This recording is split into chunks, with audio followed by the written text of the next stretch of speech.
kama viongozi hapa tulijadiliana sana kwa muda mrefu kama tutaweza kusema saa hizi kweli wangapi wamefariki ama hapana, lakini tulipoona habari ambayo mmepeperusha tayari kwa nchi nzima, tukaona tu ni kwamba ni afadhali tuseme wale ambao wamefariki. Otherwise generally kama kungekuwa ni environment or a society penye we would have kept these numbers for the time being, we would have wished that the numbers be kept until we deal with identification. But because in this era of social media presence and information control, it becomes very difficult. We realized that the message was all over the country, and we thought it was only fair to confirm that 16 persons have since passed on.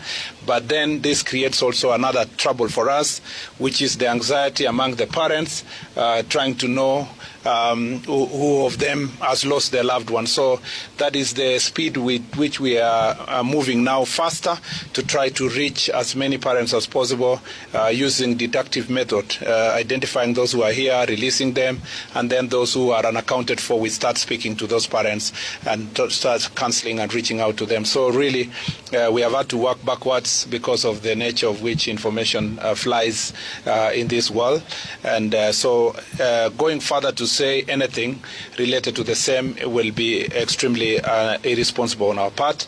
I want all of us to now keep it at that until we call you for another press release baadaye. So that is really what I can say about the stature of the bodies, the nature of the accident, the possible causes of it.